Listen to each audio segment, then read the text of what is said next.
says the man behind the armor-plated desk. Take 'em off, take 'em off, take 'em off. When the lead ship starts to shudder and the end seems close at hand, who is flying on the sofa with his headset on command? Who yells, climb up on top, boys, with a highball in his hands? The man behind the armor-plated desk. Take 'em off, take 'em off, take 'em off. 4 times he's let us up there and he's always let us back, for he'd circle o'er the IP as we went into attack. He says I'm hard yet fair, men, but allergic to ack-ack. The man behind the armor-plated desk. When our mission days are over and we all go up the drain, you can look around the airfield, but your search will be in vain. For we all will be in London getting drunk and raising Cain, like the man behind the armor-plated desk. The man behind the armor-plated desk. This program, this symposium, is one of the many projects sponsored by the 8th Air Force Memorial Museum Foundation. Now, as you know, this is the 12th annual symposium that we have sponsored. Everyone has been a success. I predict that this particular symposium on escape and evasion will go down as the largest attended one and also the best. Bob?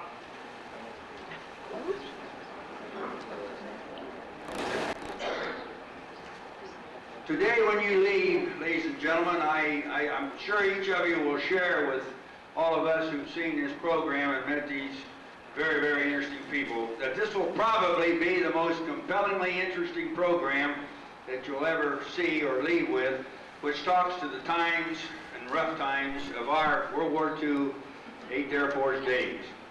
Without further ado, I know the gentleman that I'm about to introduce needs no introduction to any or all of us.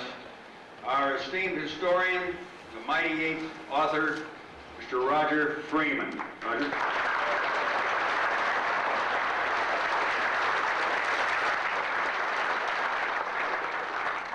Thank you, ladies and gentlemen. It's my rule, always clap afterwards. You don't know what you're going to hear. But I can assure you, you're going to hear some incredible stories today. In fact, I have no hesitation in saying that you are going to meet some of the most courageous and resourceful individuals of your generation. During the Second World War, some 3,500 Allied airmen who were shot down over the occupied countries of Western Europe were helped and sheltered by some very brave people in those countries, Holland, Belgium, France. Those helpers, as they were called, knew one thing for sure. If they were ever apprehended, it would be a firing squad. And that needs real courage. And this is really what today's symposium is about. Now, I'm going to introduce you to Ralph Patton, who was the first president of the Air Force Escape and Evasion Society, an organization which over the years has done a great deal to keep alive the memory and the deeds of those brave people in the occupied countries. Ralph was shot down himself on the 5th of January 1944 and was with the French underground for roughly 2.5 months until the British sailed him out back to England. But Ralph will tell you his own tale. Ralph, the stage is yours.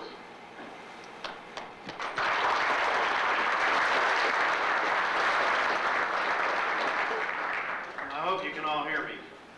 Yeah.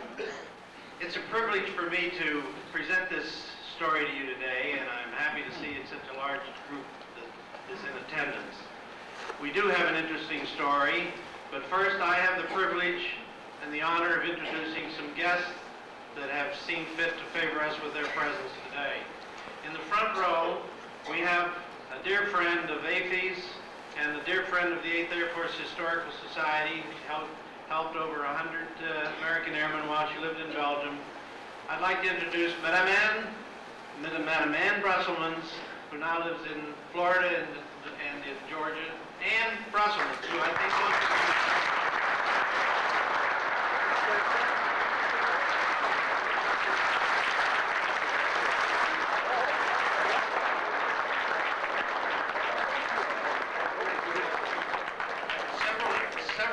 airmen she helped are in the audience. And in addition, of course, but without, I don't want to have Yvonne feel neglected. I would like her daughter, Yvonne Daly, who gave up her bed to all these visiting airmen when she was 14 years of age. Yvonne Brusselmans Daly.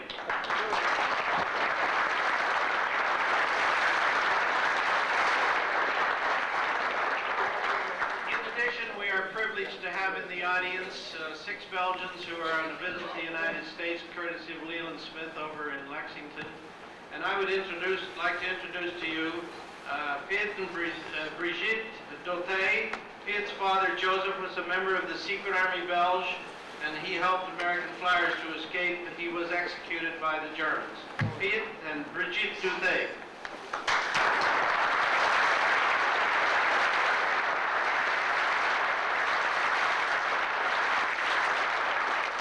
In addition, we have Paul and Françoise Wendels.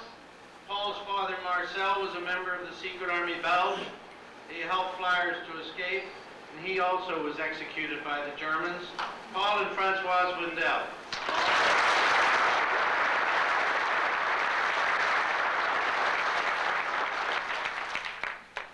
In addition, we have Raoul and Maria Steyart, who from Belgium, and Raoul was a member of the Secret Army Belge.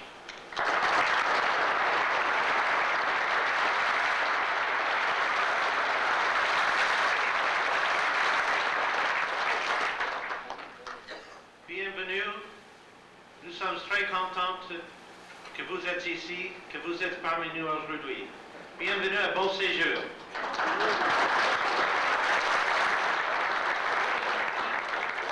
In addition, we're very fortunate to have with us a man that has helped me in putting together this program, a chap who was a member of the intelligence service in the United States Air Forces in Europe, born in Sweden, came to the United States at 17. I'd like to introduce Colonel Stone Christopher.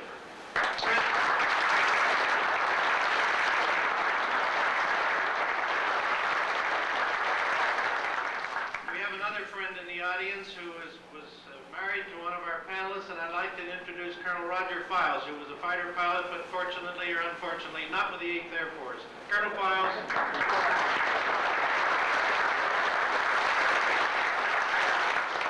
We're very fortunate. We have a pretty good attendance from APs, our APs members present, and I'd like the APs members present and all evaders, whether or not members of APs, all evaders, please stand up.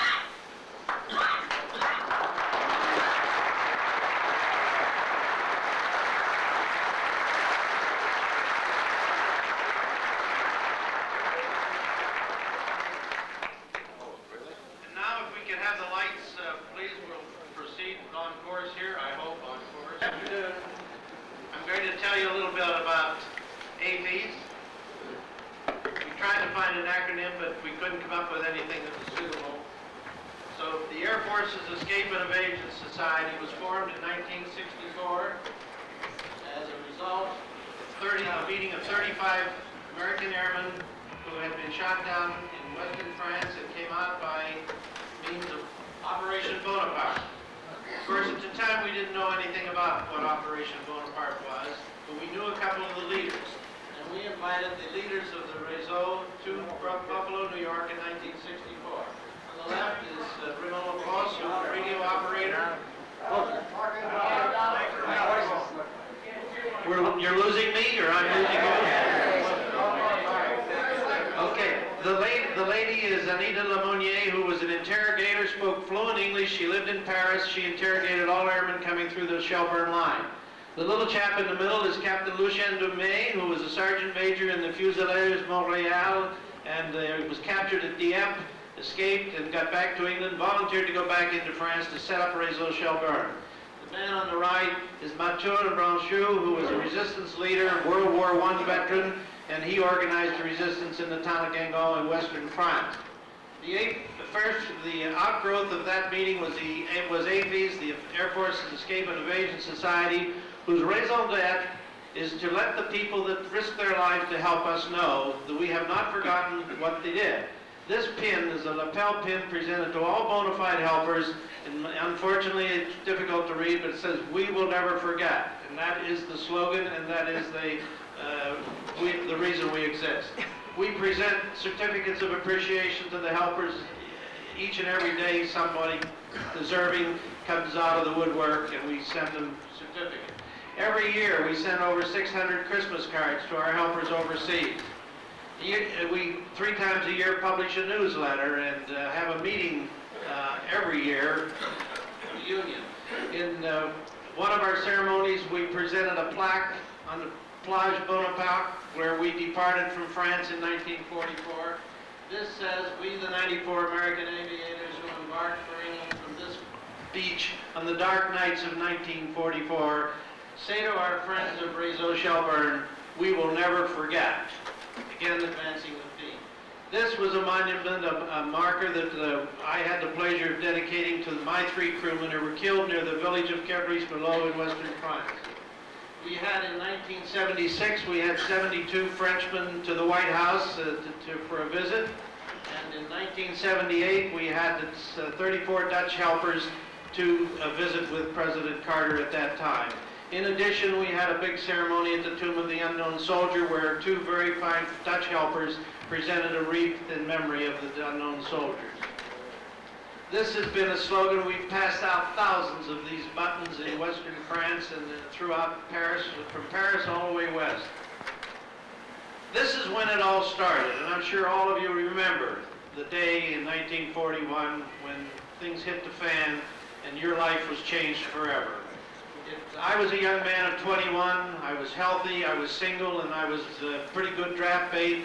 So in April of '42, I enlisted in the U.S. Army Air Forces, ended up as a cadet.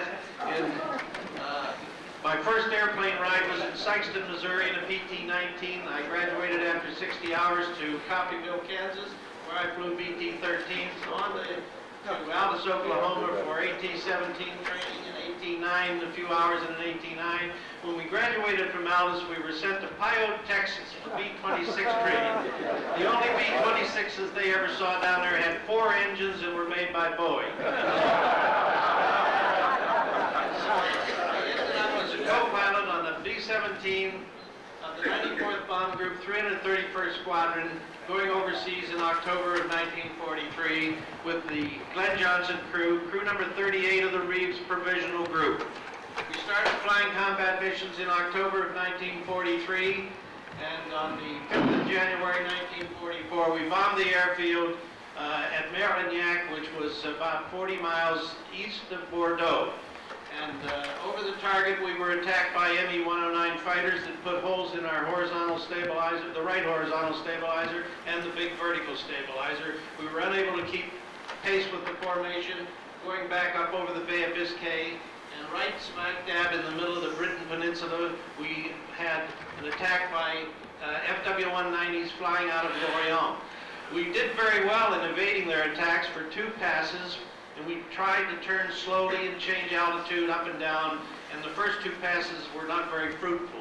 But then we found we were headed directly back into France, and that didn't seem like a very good idea either. So we gave it a pretty good 90-degree turn, and at that point the attack came through and the entire tail assembly of the airplane came off. So we bailed out as best we could. 3 of our men were not able to make it. And 2 weeks later, my mother got this telegram. I don't know whether it's legible or not. But in any event, many of you have these and have seen them. The airplane landed in a hedgerow in western France, burned for days. The Germans came and the 3 bodies that were in the plane were taken and given a decent burial in the countryside. I landed next to this hedgerow as my parachute collapsed around me, and I immediately took off towards this farmhouse to try to see if I could communicate with anybody. They obviously spoke no English. As a matter of fact, I'm not even sure they spoke French. This was in a small Breton community where the tongue was Breton. The old people spoke no French. But in any event, when I couldn't communicate with them, I turned around and immediately saw my first pilot, my bombardier, coming up across the field. So the 3 of us took off, hid into the woods, tried to dispose of what things we had that we thought the Germans might find of interest or that might precipitate questions that we didn't want to answer. So then we walked for about till that evening, and we came across the home of Lucien Garand, and Lucien spoke no English. He invited us into his home, fed us some hot soup, and then took us out to a neighbor to put us up for the night. So we went to the neighbor's house, Albert Demant, and Albert put us up in a nice soft bed. So our first night in France, we slept in a very beautiful bed with feather what am I trying to think of? Magic. Feather comforters. Yeah. So then the next morning he turned us loose. He didn't know what to do with us and said head in a certain direction. So we went cross country until we came to the town of WWII. And we slept in a haystack that night, and then the next morning we're walking down the road and two figures popped up out of the ditch.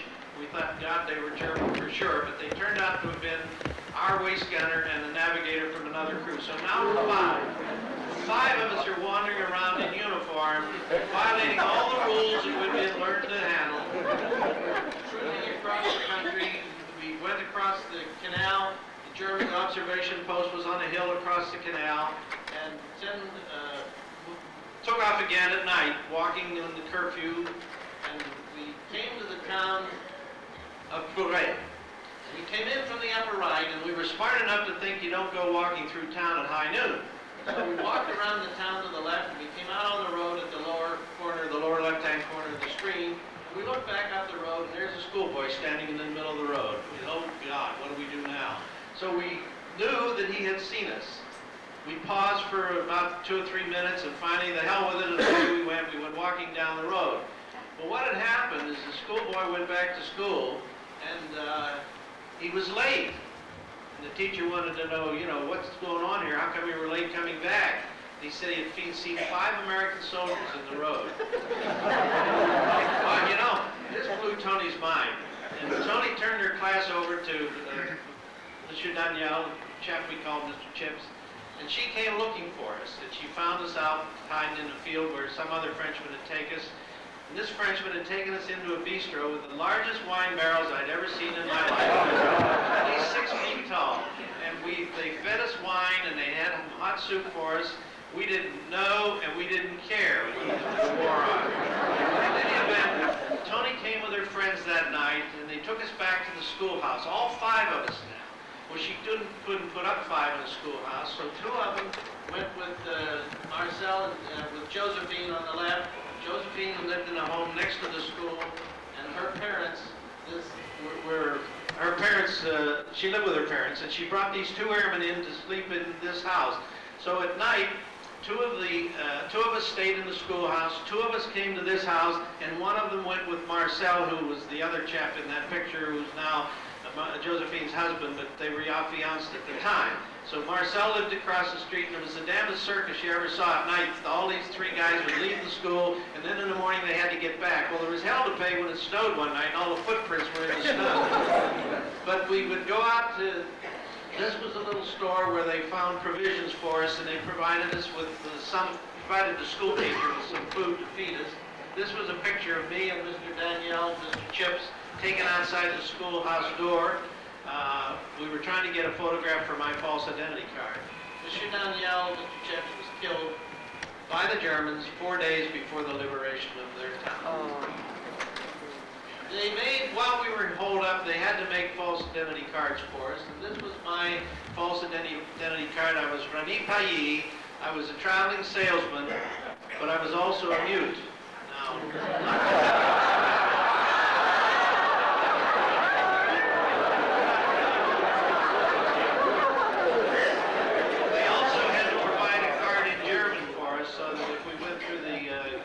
patrols that we had the right to be in the forbidden zone around the coast. These are some of the cards. They stole all the damn rubber stamps they could find in the various mairies and in the offices and so forth. And this, after the liberation, they took all these rubber stamps and made a composite of it. So that's what they have there. All the time we're hiding here, 5 weeks now, 5 of us are in this neighborhood of the schoolhouse. And the Germans are posting the warning signs. Warning. Ibis is warning all persons of the masculine sex who aid directly or indirectly the crews of aircraft coming down in parachute or making a forced landing or hiding them in any manner will be shot in the field. And the other one that said the women who render the same type of aid will be sent to concentration camps in Germany. And I didn't realize the word concentration camp was, I thought maybe we had originated as a derogatory term, but it apparently has other meaning. But these warning signs were posted all throughout the occupied countries. A bit of passive resistance that always just tickled the hell out of me. I would see they gave me these French 20-franc notes, and they would cut the head of Hitler out of a postage stamp, and then put it in, cut a little slit in the rope, and insert it in the rope, and then circulate it. And I brought this one back with me, and I know another evader who has one also, so it was something that was not uncommon. And while we were in hiding, some of you guys were up there dropping letters and newspapers to them, and here they're saying the RAF and the USF. Can't hear you. The RAF and the USAF dropped over 6,000 tons of bomb in the lower there. In 2 years, the 8th U.S. Air Force has shot down 3,385 German aircraft. So we had our own propaganda. We were trying to communicate to the French what was going on in the real world. After 5 weeks, wiser heads prevailed. They decided that it was stupid and risky for us to be holed up in this same village. So they split us up, and 2 of us went to the little bistro about 2.5 miles down the road. I stayed in this place for 2 weeks with another chap, and very seldom ever got out of the house. After 2 weeks, then we were moved. Well, this was the owner of the bar. This is Jean Vialot on the right, his wife Francine. They had been married, I think, about 2 weeks when I arrived there, and my friend arrived. And her sister, Yvonne, were the ones that kept us there for the 2-week period. So after that time, we moved again to the Hotel Tour de Bride, and we stayed on the 3rd floor of the hotel, courtesy of the manager, Joseph and Alice Guyen. Joseph had been in the Merchant Marine, had been to the United States several times, spoke very little English, if any, and was sympathetic to the cause, and therefore sheltered us. 2 more weeks at the hotel, they decided to move us again, and we went to the town of Languenet, where Elie Germain met us, and then he escorted us out into the country to a small farmhouse inhabited by a little old lady and her 2 sons. And this is Louis Lenoir, and his son Baptiste had been waiters down at Grenoble in a very high-class joint. Now they were hiding out in the country to keep from being sent to Germany as a forced laborer. This is their mother. She was 94 years of age at the time. I just love this picture. I think it's a classic. Then we were taken to, a little truck came to pick us up after the 4th day by Michel Lecren, who was a barber in the village of Gorin, and we missed the train. So he's got 5 of us finally, and in gathering us together, we were separated. He couldn't find some of us, so we missed the train that day. He had to put us up overnight. Fortunately, we got a haircut. Then we got on the train the 2nd day, and we rode to the town of Guingamp. Now this was supposedly about an hour's run, but it took us about 3 hours. The German troops were on the front 4 or 5 cars of the train, and there was nobody on the back but people that had been in the country scrounging for food. And as we arrived in the town of Guingamp, the railroad station is up at the top of the picture. We were met by a guide with a newspaper under his arm. We followed him down the street, and they took us to the home of the gendarme, Monsieur Laurent. And Monsieur Laurent's house was just down the street from German headquarters. German headquarters was in the break of the wall up on there on the left. We would sit in the window above the garage and watch the German troops going by. For 2 days we were there until people came. That one night, Francois Calaveron came in his little gasogen, which was a charcoal burning truck rigged up. It was a regular truck rigged up to burn charcoal. They came and they listened to the BBC at 7 o'clock. And of course, I, not speaking any French at the time, knew nothing of what they were looking for or what they were saying. But the BBC broadcast the code message. Bonjour à tout le monde de la maison d'Alphonse. Good evening to everyone in the house of Alphonse. This meant that the British motor gunboat had departed from Dartmouth in the southern part of England and was headed across the channel. The mission was on. All systems are go. So with Francois was Georges Lecune, who was part of the resistance in Guingamp. And then Francois took us by truck about 25 kilometers to the town of Pluai. And here Francois Leconec was the chief of the réseau in Brittany, and he was under the direction of Lucien Dumais, the Canadian officer. And one of the workers in this group was Maria-Thérèse Le Calvé, who was a tireless worker. She escorted the airmen to the beach. She met them at the railroad station. She fed them in her home, kept them with her. She and her mother, I think, sheltered about 20 airmen in her home at one time. This is Jean Jiquel. Now, Jean Jiquel had a small farm right near the coast. And Jean and his wife, this was the last meeting place of the airmen. And when I went through there were 26 of us departing that coast, and we all met in La Maison d'Alphonse. There are no pictures of it. The Germans burned it down because they assumed that there was some activity going on. They couldn't hang anybody with it, so they just burnt the place down. Outside the Maison d'Alphonse, there was a field, and Joe Benguy, who had been he had been a merchant marine captain. Joe and his friend Pierre Huet spent 2 days on their hands and knees searching out the mines on the path between the Maison d'Alphonse and the beach. They had all the mines located. They put little sticks there. There were 19 of them. And when they would go out at night on a mission, they put white handkerchiefs there so that those of us who were following knew where the mines were. When we had departed, they would come back and pick up the handkerchiefs. And every time they'd go out, they'd put out 19 handkerchiefs, and they'd come back and they'd make sure they'd pick up 19. I was just in France 2 weeks ago, and they told me the story that after the liberation, they brought German prisoners of war in to dig up the mines. They dug up 20.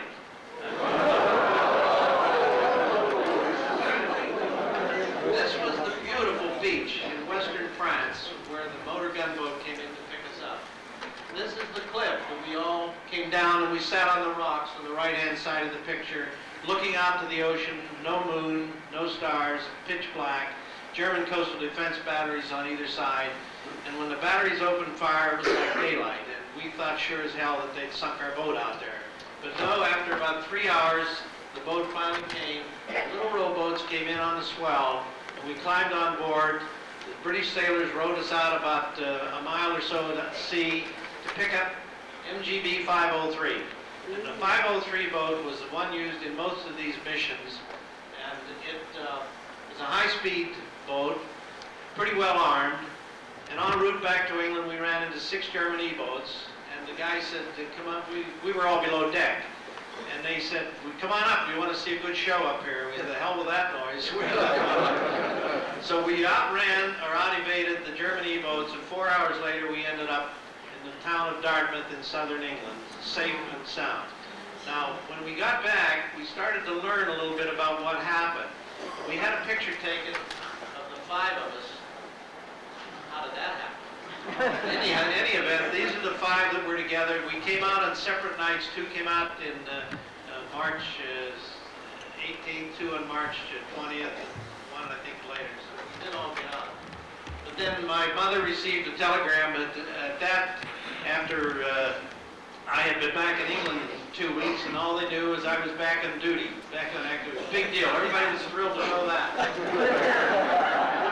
I found out that we had been in the hands of Réseau Shelburne. And I also found out that Réseau Shelburne was headed by Lucien Dumais, Sergeant Major, Fusiliers Montréal, and he had been captured at Dieppe, jumped off the train, made his way to southern France, and escaped from southern France by the Pat-O'Leary escape line. I'll tell you a little bit more about it later. Second in command was Raymond Labrosse, who was a radio operator. Raymond Labrosse had been in France earlier as part of the Val Williams line, and that was compromised, and he had to flee out of France over the Pyrenees Mountains, came back into England, volunteered to go back into France to help set up Réseau Shelburne, which turned out to be the most successful operation of its kind of World War II. They never lost an agent, they never lost a package. MI9 was the vehicle behind all of this. We didn't know it at the time, but this was Brigadier Norman Crockett, who was in charge of all the E&E operations. They set up things. He was ably assisted by a chap by the name of Harry Neve, who became a member of Parliament and a member of Margaret Thatcher's government, and lost his life in a bomb in the parking garage at the Parliament. In addition to that, was Jimmy Langley, who lost an arm at Dunkirk, and he wanted to stay in the Army, stayed in the intelligence service and worked in setting up MI9. And the American intelligence sections worked with MI9, and perhaps Dorothy Smith will tell you more about that later. But in anything, there was the Pat O'Leary line. Pat O'Leary was a doctor, and he lived in the south of France and operated, well, he was sort of commissioned as a first lieutenant in the Royal Navy, and so he operated the trawler, the Tirana, which came out towards Marseille and brought a lot of airmen out by the southern coast of France by sea, which was early on in the war.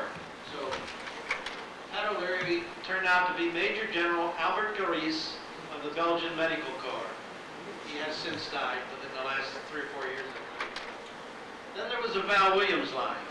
This was under the direction of Vladimir Boryashkin, and the line was broken in June of '43 when its leader and a party of airmen were arrested near Paul in the shadow of the Pyrenees Mountains. Raymond Labrosse was second in command. He was in Paris when he learned that his leader, Val Williams, had been arrested, and with the help of the Burgundy line, he returned to England, and then 6 months later, he came back to France as second in command of Shelburne. This is Val Williams, or Vladimir Boryashkin. He was a Russian Jew born in the United States. Was a great basketball player. Then there was the Burgundy line. Now, the Burgundy line was under the leadership of Georges Brossy, a free French officer, and they successfully evacuated 225 men over the Pyrenees through Andorra into Spain. This was the Georges Brossy. Drew Tartare was an American movie star in Paris, and when the Germans took over, she decided to stay, and she worked with the Burgundy line. Then there was the Dutch Paris network, and I think you might hear more about some of the operations of that later. But this was headed by John Henry Widener, who worked with the World Council of Churches in Geneva, Dr. Wisterhoff, and this is our panelist, Dr. Gabriel Nahas, who was in the Toulouse area and aided airmen that came down that way. Gilbert Beaujolin was in Paris, and there were several other people in Paris. The evasion of airmen from the south part of France took many routes. One of them was through the little country of Andorra. The Comet line everybody knows about because of Madame Anne Brusselmans, and of course some of our visits by members of the Comet line to some of our meetings, for example in Cincinnati. But this was headed at a later date. It was founded by Dédé's father, Arnold Dupé, and when that line was compromised, Dédé took over and became the celebrated hero of the Comet line, the Petit Cyclone, Dédé Dejean. In the south was Jean-Francois Nothomb. Franco was his code name. Franco operated as the anchor point of the Comet line coming from the Belgian down through Paris down into the south of France. Then they had Florentino was the Basque guide that was used to a great extent by the Comet line. Florentino knew the paths over the mountains, and he led many an aviator over the mountains. Perhaps somebody in this room, I don't know. This was the rugged Pyrenees Mountains that these guys had to navigate at one time or another. I hope somebody will tell you more about the perils of the crossing these mountains into Spain. This was a group of airmen that got caught going across in the spring before the snows had melted that much. They had to go past German observation points, cross raging rivers in the springtime. Several people were lost in the rivers when they couldn't hold their footing. This was Donald Darling in the British intelligence agent in Gibraltar. So those that got into Spain had to make contact through the embassies and through the agents in Spain, and they eventually ended up in Gibraltar to get back to England. This was not without cost. These are a list of some of the Comet line members who were lost to the German Gestapo or the SS.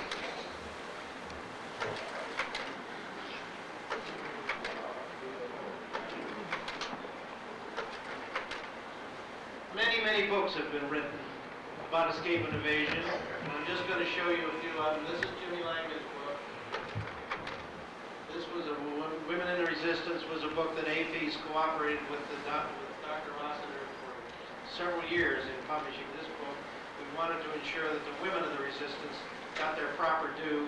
This is before we learned to not be male chauvinists. This book tells its own story. This is a book by Harry Dolph, the editor of our APs newsletter. This is by your own Jack Elfrey, who is a member of the board of directors of the 8th Air Force Historical Society. This is a book that was written by Madame M. Russelmans many moons ago. She's probably surprised that I have it, but I do.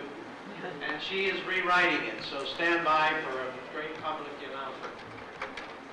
This is the book by Clayton David, who is now president of APs and who will be a member of your panel very shortly here, as soon as I shut up. And last but not least, this is a book by Yvonne de Ritter Files, and by sheerest of coincidence, Art Swanson has a few of them at the PX that he'd be very happy to sell you, and Yvonne might be very happy to sit there and autograph them for you this afternoon sometime or tomorrow. So that's the story of Ralph Patton, APs, Escape and Evasion, and now we should get to the interesting part of the program, and we would like to have the lights back on, if you please.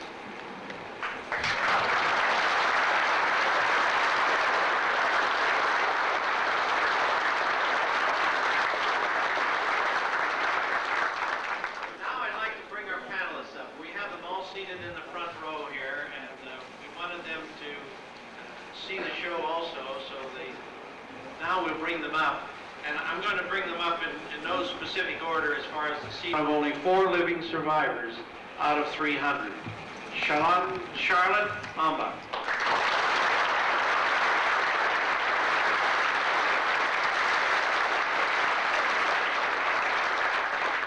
I would now like to ask Yvonne de Ritter Files to come up, please. Yvonne now lives in Topanga, California.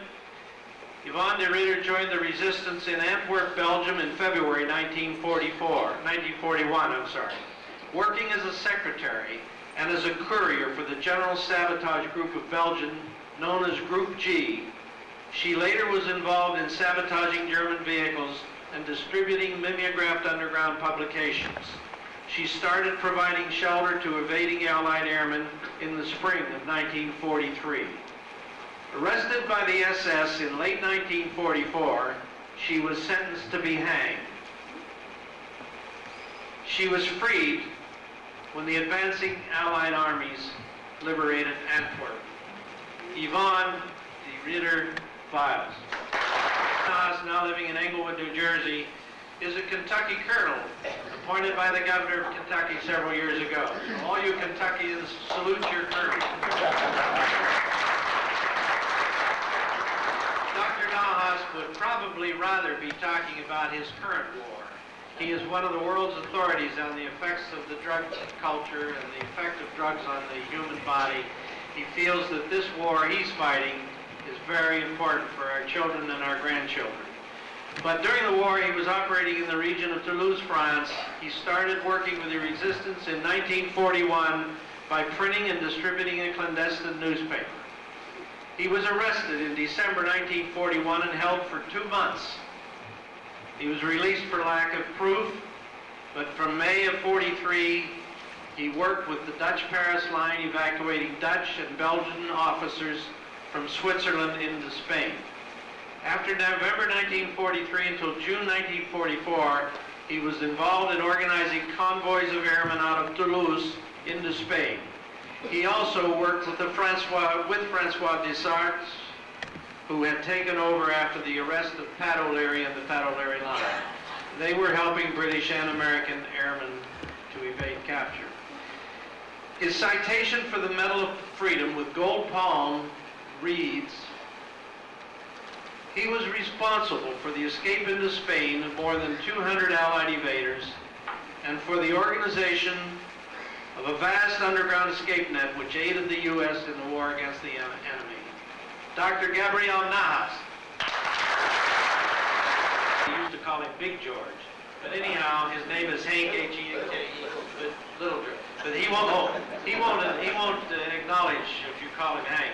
But George Van Remmerdam worked with the Dutch underground in the Biesbach. He helped the invaders avoid being captured there, and primarily started out helping the Jewish people that were hunted by the Germans. The Biesbach is a 100-mile square watershed of shapeless swamp feeding the Merwe River in the southwestern Holland.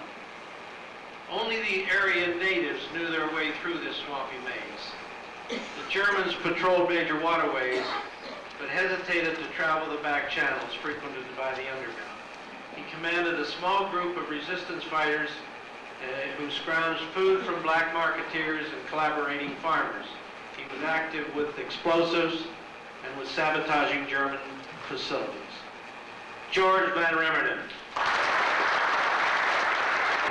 President of the APs right now. He's from Hannibal, Missouri. He was a co-pilot with the 303rd Bomb Group. He was shot down on January the 11th, 1944 over Holland.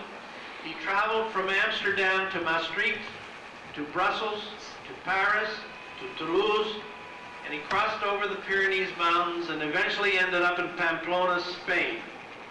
After traveling by car to Madrid, he was put on a train to Gibraltar. Returned to England by C-47 on 25 May 1944. Clayton C. David.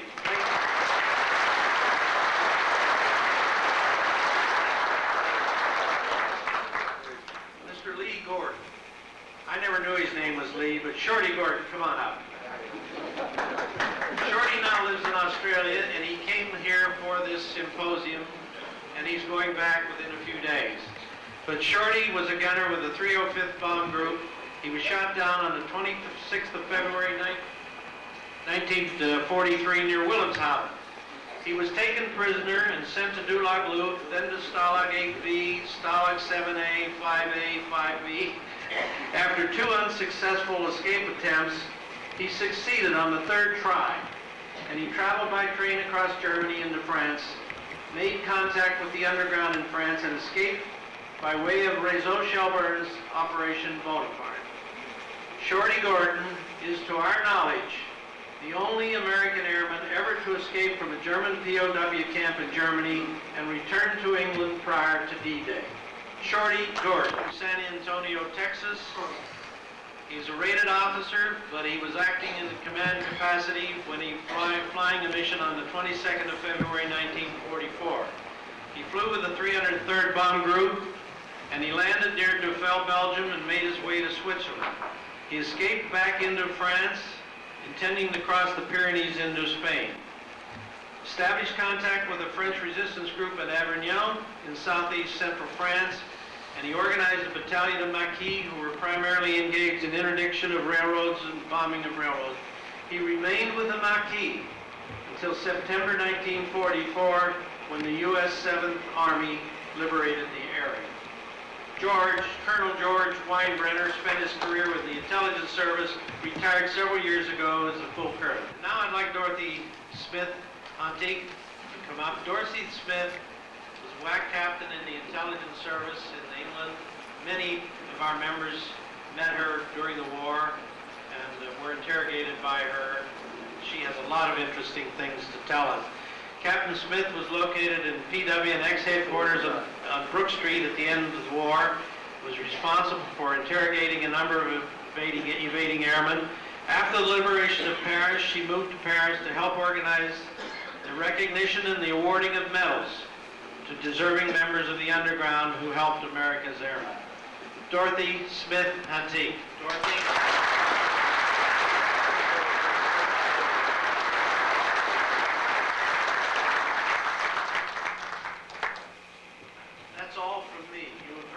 Much already, and I now turn the meeting over to our dear friend Roger Freeman, who will conduct the symposium. Thank you.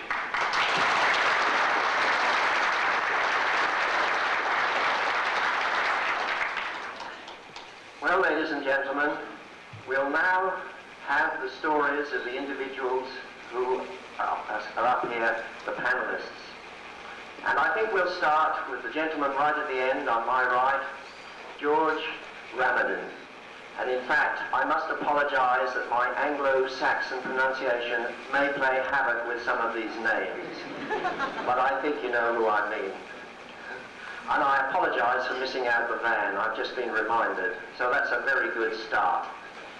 But if you'll forgive me, George, would you like to tell us your story, or as much as you can, within about 5 minutes?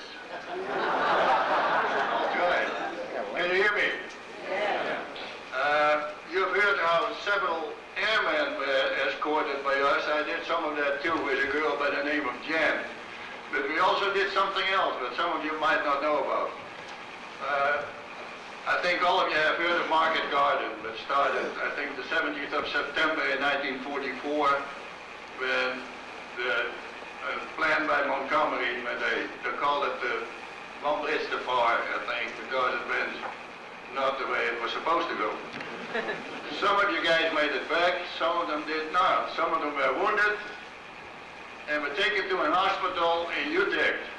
And I was doing my work in between Utrecht and Arnhem, not too far from Utrecht anyway. So we got, some of the wounded were treated there, and after the wounds were healed, they were sent back to Germany in a prisoner of war camp. We got some information and contact with the administration of the hospital and also the one that kept the books, and when they were about to be sent to Germany, instead they scattered them out of the books, and we picked them up on our bicycles and took them out of Utrecht to a place where they would later be crossed or stay there till the end of the war. So one day we took out, the girl and I, we took out 2 Americans, 2 British and 1 Dutchman. Normally we would take a road through farmland, so we wouldn't meet too many Germans on the way back. So this day we got kind of lost in Utrecht, and we exited Utrecht, and the main road to Arnhem, but there was a lot of German traffic. So I stopped, I was taking the film, then came the 2 Americans, then the girl, 2 Englishmen, and then the Dutchman at the end. So I said, what shall we do? Should we go back and find the old road, or shall we keep going? We decided to keep going. We went towards a city like Zeist. Nothing happened. We turned left to take a back road from there. The Americans followed me. The 2 English and the girl followed me. The Dutchman didn't see us turn left, and he kept going. We already knew that the Dutchman had been parachuted into France earlier that year or the year before and worked with the Marquis in France. So he knew a little bit about the Marquis, and apparently they had a battle song, and he knew about that battle song. The girl that worked with me, Jan, she also knew that battle song, but it was coming handy later. We brought the 2 Americans and the 2 British to the place where we supposed to bring them, and then the girl went back and traced the road where the Dutchman had gone. She rode about 10 kilometers on her bicycle and kept whistling the song, the battle song of the Marquis. Anyway, a song that she knew the Dutchman knew also. And all of a sudden out of the bush on the side of the road that was dark already, came back to say whistle, and she found the guy that way and brought him back to the place where he was supposed to go. So it was quite an exciting story. We had many of them, but I get only 5 minutes, so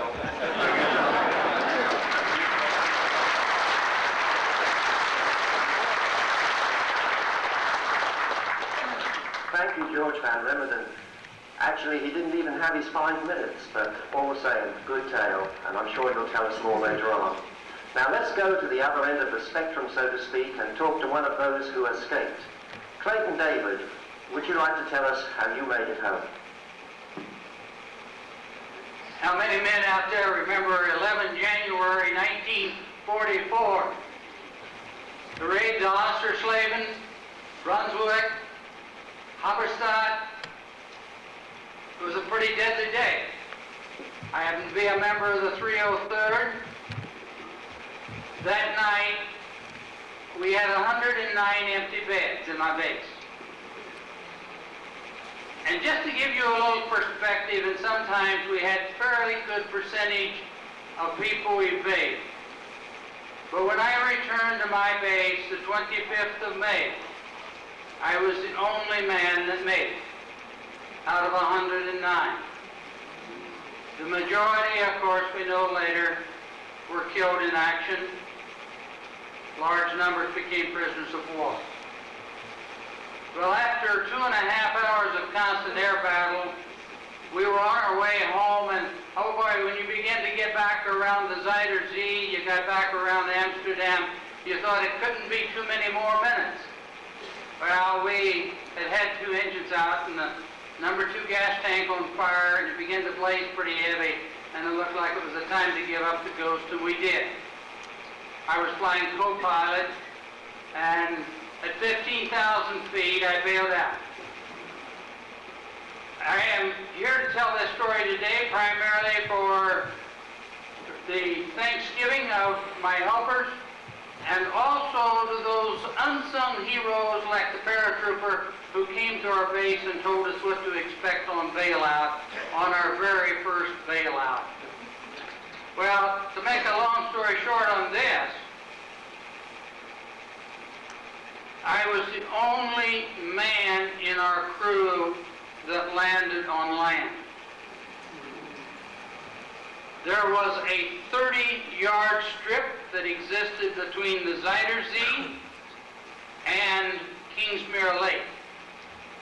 I had calculated that the cloud cover was at about 3,000 feet, and that's what we were flying above. And so I decided I would wait till I went into the cloud stoke my parachute, and I did. When I opened my parachute, I immediately bounced out at the bottom, and I had less than 500 feet of ceiling. But I looked, and I could see nothing but water, and finally, on a second look, I could see a little strip of land. And that was the side of the dike of the Zuider Zee, and a little pathway along Kingsmere Lake.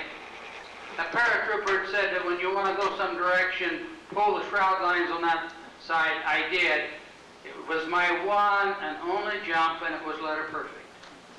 Now, I don't know what happens in some of these things, but I tell you, I've heard about some of the comments of those of us who went to war and so on. But if you've never found God, I think you will in critical conditions. I don't know what happened, but as quick as I began to get out of my parachute and throw it into the water, took off my flight boots and filled them with water to sink it and so on, I couldn't see where to go. Here I was on a narrow strip of land. Which way do I go?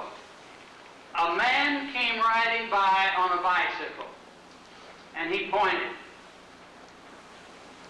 I went that direction.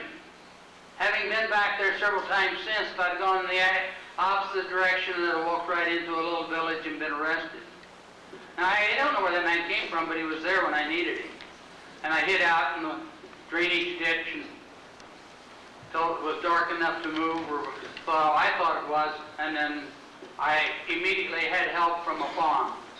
Now, to show you that these things also had parts, I've since learned that there were 2 brothers. One of them was sympathetic to what the Germans were doing. The other one helped me. The other one that was sympathetic ended up in Poland a few weeks later with the German army. When he returned to Holland, he was not welcome, and he shipped off to Brazil.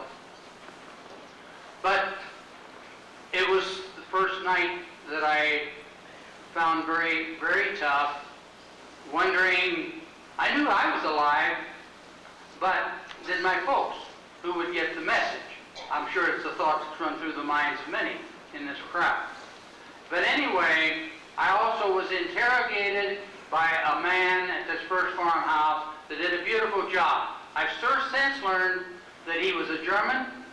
He worked for the Reuter News Service. He was a reporter.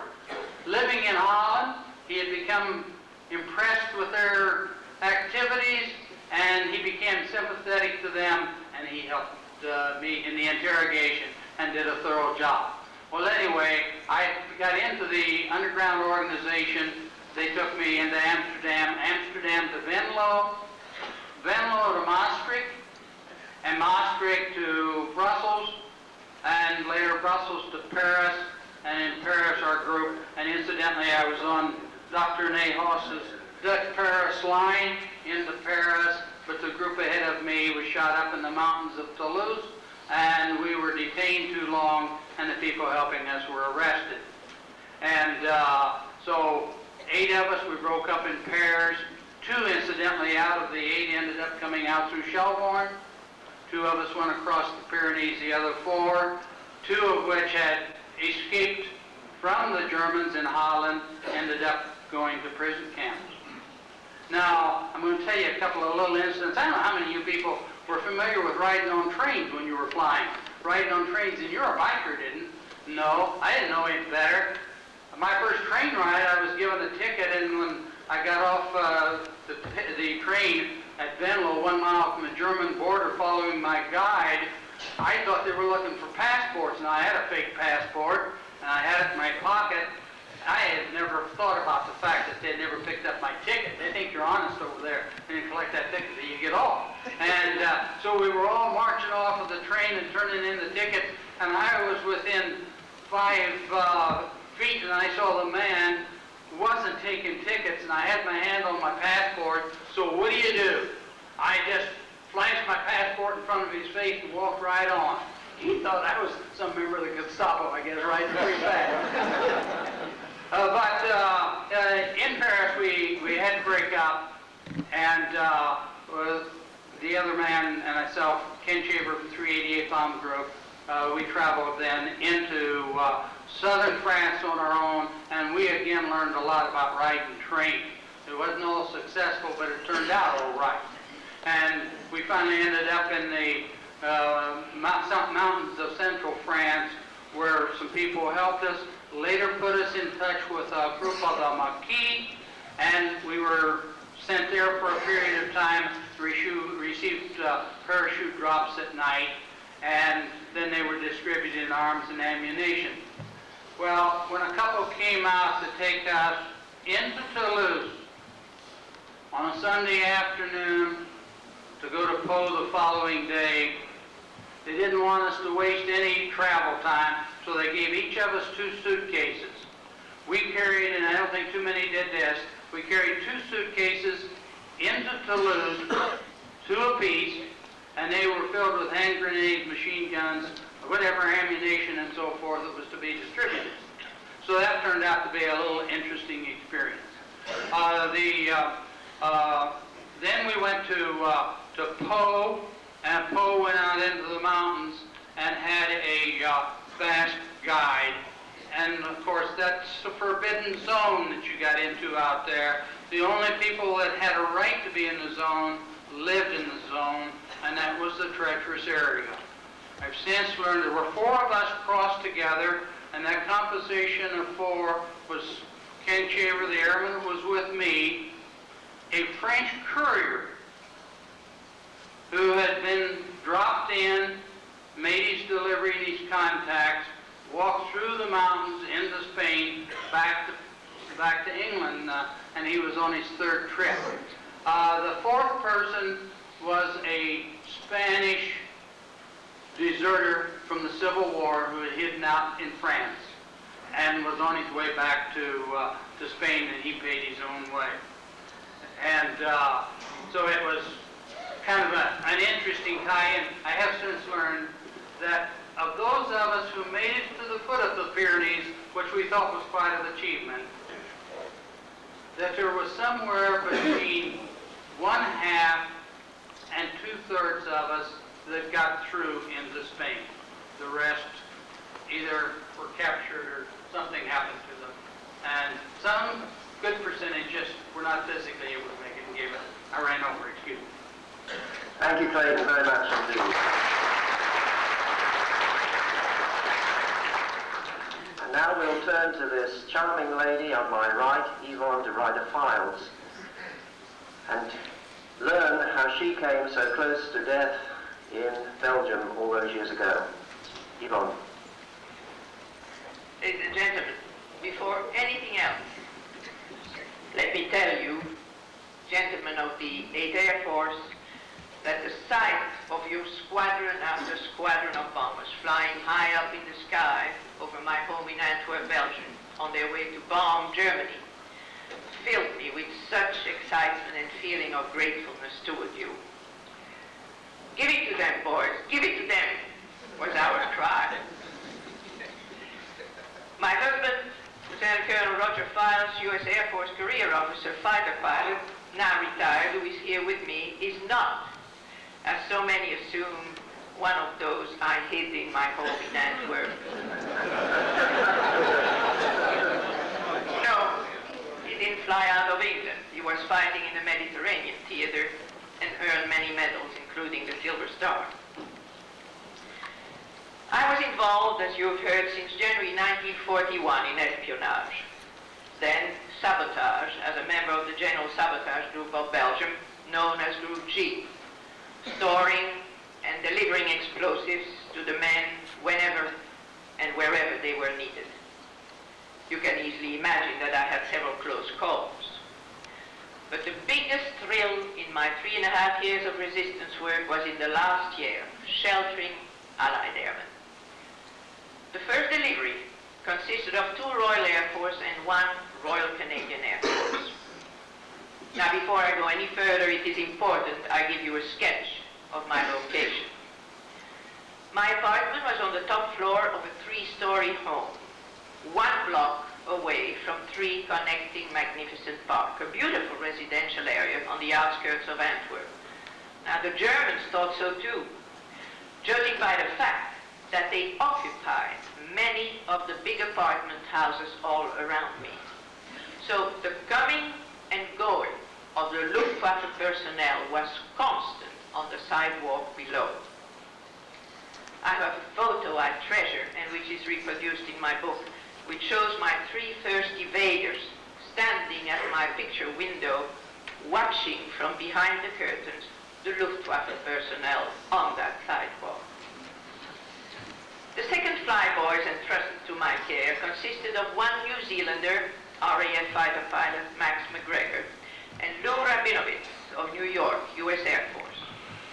2 magnificent subjects for a study in differing human characteristics.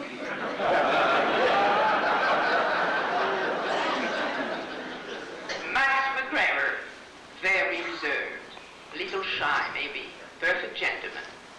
Lou, the typical New Yorker, I guess. Extrovert, joker, he was a riot. During his stay, he brought me the most laughter of my 4 years of German occupation. Of course, another joy was my reunion with Lou 11 years later in February 1955 on the This Is Your Life show. Ralph Edwards, the producer, had read an article relating the ceremony at the British Consulate General, where I was awarded the King's Medal for Courage in the Cause of Freedom bestowed upon me by the Queen. He immediately had sprung into action, and 3 weeks later, under a false pretense, here I was at the El Capitan Theater in Hollywood, taken out of the audience, brought on stage. Ralph Edwards brought on, as surprises on the show, 3 of the airmen I had sheltered, among them Lou Rabinovitz. There were, of course, unusually exciting moments too.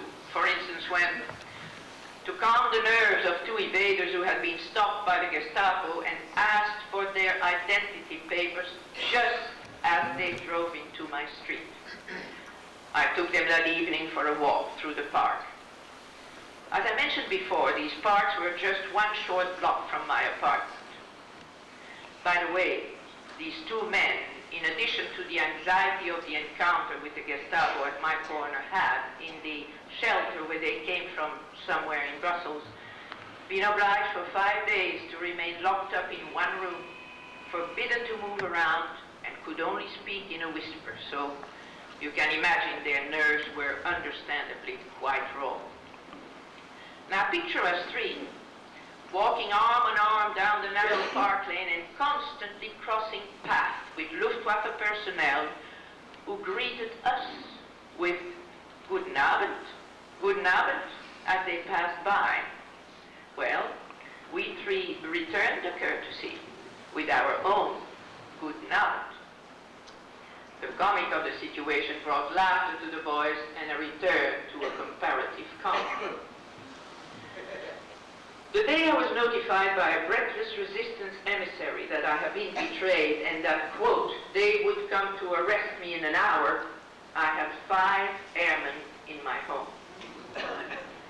I have only 5 minutes, so can't go into it here. It is all detailed, of course, in my book. But as you can imagine, this was one of my most dramatic moments. I don't think the shock here was even surpassed by the one the day of my actual arrest. Several weeks later, after having been in hiding, the Germans did catch up with me, and I was arrested. I was placed in solitary confinement, but taken out daily for interrogation. No need for me to go into details about these. You have read many accounts of them. I was condemned to be hanged, but thanks to the swift advance of the Allied forces, was liberated 10 days before the execution day, giving me the pleasure of being here with you today. Thank you.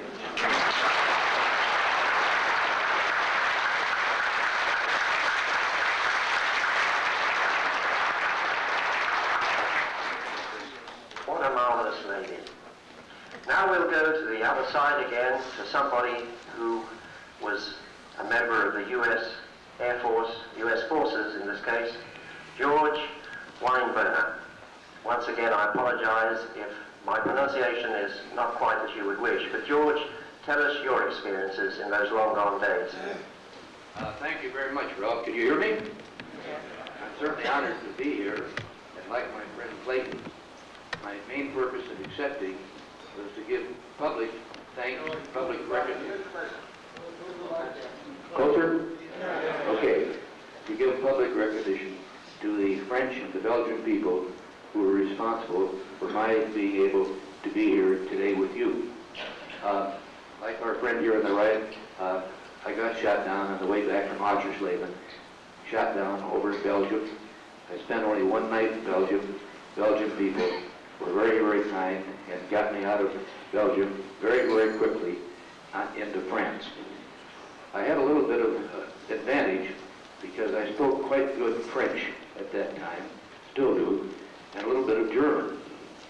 And like our good friend here, Stone Christopher, without him we wouldn't have had any escape organization on the American side. But he was very, very good in following the advantage that the British did at AI-9. He kept the thing going. I got into Paris, France, all right, in February of '44, and things were very, very rough there. The Germans were getting quite beastly, quite nervous about the oncoming invasion. They knew it. And so it was very, very dangerous in there. I'd like to recall just one story to show the type of people that the French people were there. I was getting pretty hungry, pretty cold. I took a chance and I saw a gendarme, an old man, and he had on his lapel the ribbons of World War I. So I went up to him and I told him I was an American. I was hungry. He looked at me and said, "Follow me." I didn't know whether he would take me to the police station or the Germans, but no, he took me to an old flat, took me upstairs. His wife was there. They fed me what they could, and she took some warm water and washed off my feet, which were almost freezing. And after I was feeling a little better, I said to him, "You know, you took a terrible chance. I could have been a German posing." And he said, "Yes, you could. But if we'd have found out later that you actually were an American and we had refused you help, we would have died of embarrassment." That was the type of people we had. Well, carrying on, I was able to get on a train and I went down to the Swiss frontier, and knowing the language and having toured the country before the war, I got into Switzerland, all right, and I got on the telephone from the local priest and called the U.S. Embassy in Bern. Boy, I thought, I've got it made. And I talked to a young attaché at the embassy and I told him who I was, and I said, "Come and get me." And he said, "You are instructed to go to the Swiss police, turn yourself in, and you'll be interned at Montreux for the rest of the war." I didn't believe what I was hearing. So I told him in under certain words that what I thought of his ancestry. Turned around, talked to this old Swiss priest, and I said, "I'm going to head back and try to get to the Pyrenees." And he said, "God bless you, son. I don't think you'll make it, but you ought to try." So went back, and sure enough, on the way back into France, the French police picked me up. And they were curious as all hell about me. And they threw me in a dungeon. I was in that damn thing for about a week. But they were feeding me pretty well. And I thought, oh, there's something wrong here, see. And kept telling them that I was an American. Well, they didn't believe that. But they fed me pretty well. And they took my shoes away. You know, I thought you'd go out in the layup. And finally, on the 7th or 8th day, a young Frenchman came in, dressed in the uniform of the Alpine Chasseurs. He was a lieutenant. And he asked me a few questions, and I answered correctly, and he stood up and saluted and said, "Welcome to France." Well, things were getting still worse, so I was advised by this lieutenant to try to head for the central of France, where I think Clayton was there. And I did. I went down to the Auvergne, right in the Massif Central, and I thought I'd run into a lot of the resistance people. Well, unfortunately, in that mountainous region, they weren't very, very well organized.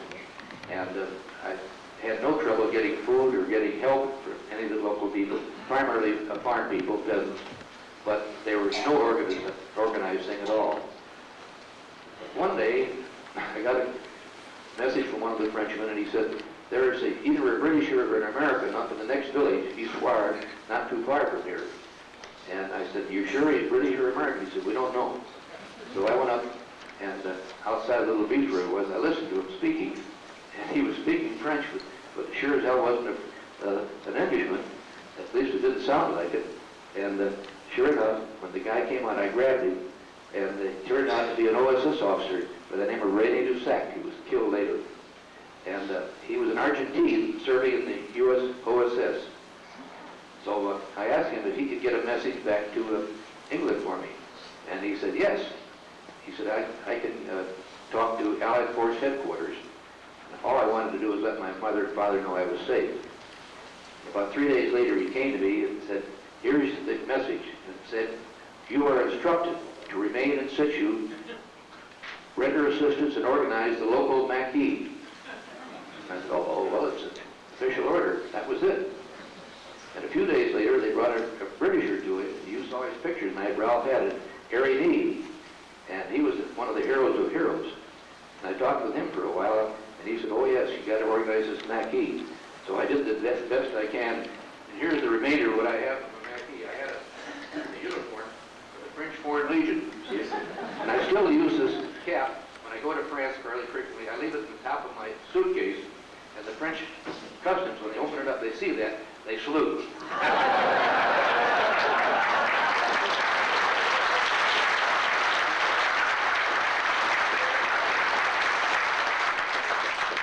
Anyhow, we did try to organize a Maquis battalion, and because of my language ability, I was able to get them together. These were farm boys. Two factions, the FFI, the French, these were the de Gaullist boys. The other were the FTD, the communists. But there was very little difference between any of them because they were just local kids. We had no ammunition. We had practically nothing, but it was that area of France, there was a lot of mining going on, coal mining and whatnot, so we could get explosives. We could steal ammunition from the Germans and from the French milice, the French police, things like that. And so we were able to do something. Now, Ralph had asked me to talk about the resupply of the Maquis by the 8th Air Force. Well, unfortunately, the area I was in, we didn't get any, nothing. But in this month's magazine, which you all have gotten, there is an article on the carpetbaggers. It's pretty well done. And they talk in this article about the Battle of the Margarine in central France. Well, I had my battalion in that battle, and they suggested this thing that we lost the battle because they were betrayed, the French were betrayed. I don't think that actually was the case, although I can't document it. I think the Germans were highly efficient in their intelligence. They knew what was coming. They brought in there what the French called a division blindée, armored division of Wapit SS. And boy, oh boy, those are real SOBs. And they were terrible, terrible. so they shot up everything, so we had to speed it up. But anyhow, I had to scatter my unit, and by that time, getting close to September, the French B Army and the 7th Army, 6th Army were coming up the Rhone Valley, and I finally was able to join them in just outside of Lyon, France, and was able to get back to England through a circuitous route. I didn't have the pleasure of being interrogated with this lovely lady here. I guess they thought I wasn't worth it.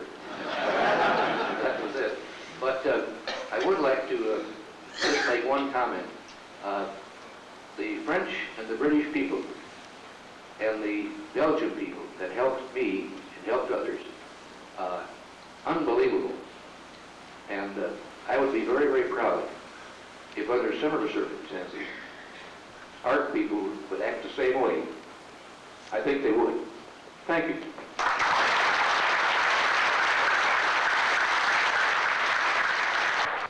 Thank you, George. You mentioned interrogation, so let's turn now to Dorothy Smith and Keith. Can you tell us what it was like dealing with these young men when they returned to England? What did you learn and how did they behave? What it was like was exciting and very pleasant, and I feel dreadful being here, having lived a very safe, comfortable life all during the war. I started out with no one knowing why on earth I was there. I'd never worked for a newspaper, and everybody who was going over in this group had worked for a newspaper. I did speak some French, and I had gone to school in Europe, and nobody thought that was very important. And I found out toward the end of the war that of the 5 people he chose, I was one of the 2 that he got. I got there and went to work reorganizing the file. I'd been trained as a company commander, and the office was in chaos. And I put that in order and found all the correspondence with French underground. So I translated that and turned that in. And we got casualty lists every day, the day after. Very garbled lists. And Major Nelson would look at them, and we didn't know what to do with him. And finally, he started throwing them across the table at me and saying, "You like to organize things, do what you want with these." I didn't know what to do with them. But it was the Air Force that had gone down the day before. So I'd start when they went off to play darts before lunch, and I don't play darts. As a tribute to the boys, I started reading these lists aloud every day as a tribute to them as best I could, because it was a real mess. Smith could be spelled with 2 Q's and a Z. And at the end it turned out, it was really awful. But in the end, from those, I had a phenomenal memory, which I no longer have at that time. And I used to have, I'd say to the boys, I had an advantage over you, I had feminine intuition. And it was very good at somehow or other deciphering those lists. Whenever there was any message about any of the men who were down, or they were coming back, and they wanted identification as to whether or not they were Americans or Germans and that sort of thing, that list became absolutely invaluable. Because I could look at a bunch of Q's and Z's, and I don't know how. I could say, sure, look, this is this, don't you see how this whole crew fits together? They went down together on that date. And they were ours. And twice I had to make the decision about whether they were Americans or Germans with absolutely nothing. But the first one, no, because they'd gone down in North Africa, so nobody, they came from North Africa, they'd gone down to south of France, so nobody in England knew anything about them. But I'd been struck by the fact that I didn't know anything about the outfit when the casualty list had come through. And one of the names, which turned out not to be garbled, I thought was the most garbled of all, but I used to repeat them aloud to myself, you see. So when these came through, that these were not Americans, I was able to one screech and say, hold everything, these are Americans, I know that they are. They flew out of North Africa, and they were. And last night, Mrs. David was able to let me know that their pilot was a member of the organization here. The other time when I just did it on luck and a prayer, I couldn't see how I could have all of those names almost right there together. But every time that the people in France thought they were Germans. And every time that we'd tell them, ask them what they had for breakfast, because we knew exactly what they'd had for breakfast. They would always come back with the wrong answer, and they refused to change it. You couldn't convince them to. And I finally decided it was the right answer. And it was. A girlfriend had given them eggs, and they were the only ones in the outfit who had eggs for breakfast. But they thought we were very smart and intelligent, so we knew that they had eggs for breakfast, and that's the answer we wanted. It was not. But it worked. So that first half of the war was spent on interrogation.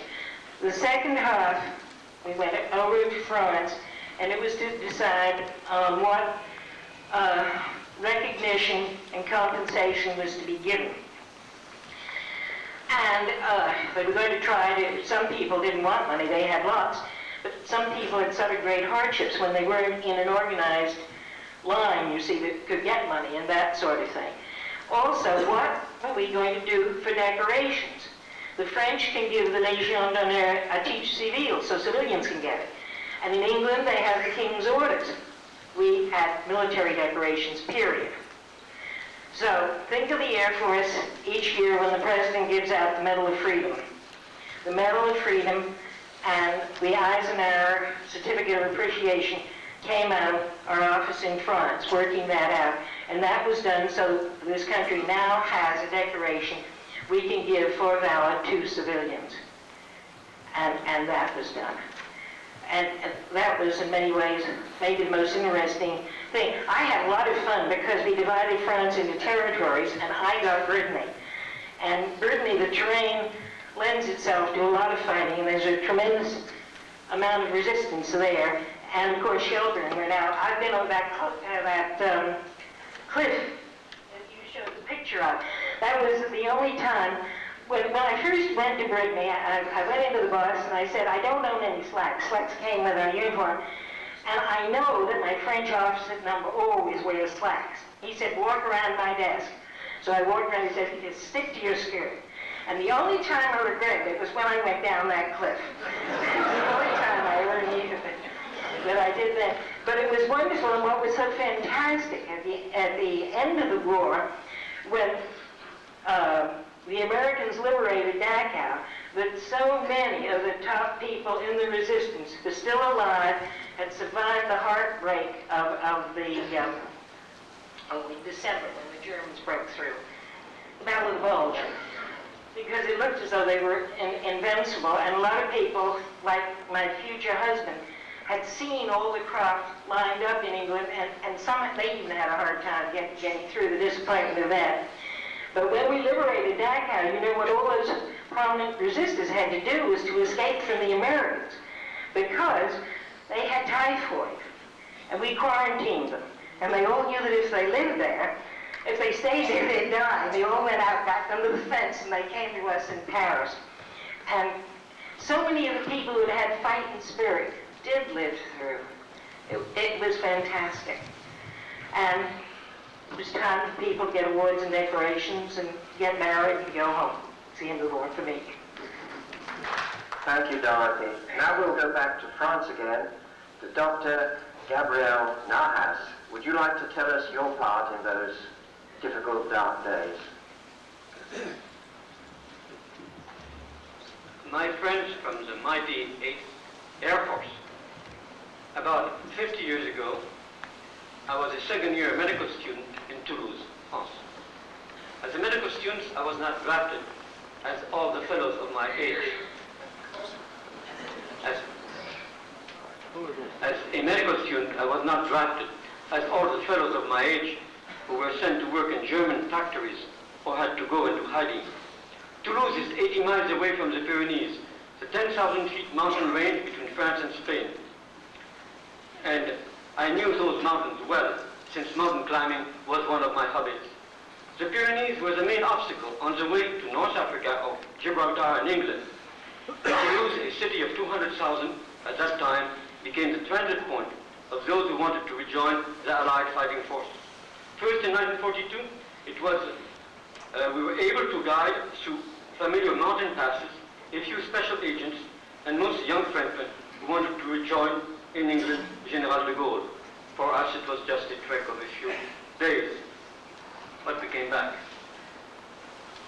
However, starting in 1943, Toulouse became the center of one of the escape routes for the surviving crews of Allied bombers, mostly from the 8th Army Air Force, who had been shot down over occupied Europe. These pilots and airmen who had risked their lives daily to deliver France were for us heroes falling from the skies.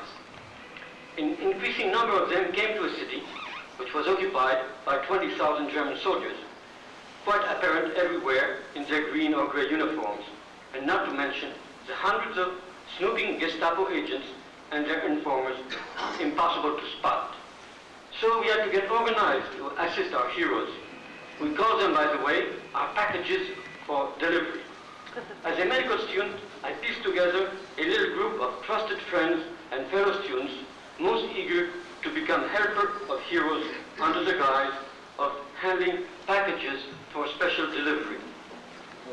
The young ladies were most adept in this task, probably because they are used to go shopping, and they were also much more numerous in the 18 to 21 age group. They were not called into service or sent to Germany. And they performed magnificently in our little network of volunteers who worked as tourist guides, conveyors, shoppers, cooks, interrogators, suppliers of food and clothing. I was also in contact with mountain guides, with whom I had scaled the Pyrenees, and one of my classmates became for us a full-time guide. His name was Charbonnier. Every 2 or 3 weeks, the same scenario unfolded. The curtain rose on the arrival in Toulouse of escapees sent to us and retrieved by word of mouth.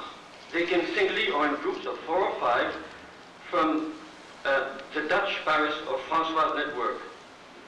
In the first act, they had to be retrieved and concealed from public view as soon as possible. They were so tall and so poorly clothed. You could spot them, if you had an eye for them. And they had to be placed in safe locations, often in attics and basements. They had to be fed and clothed, given boots. They also had to be screened for possible moles.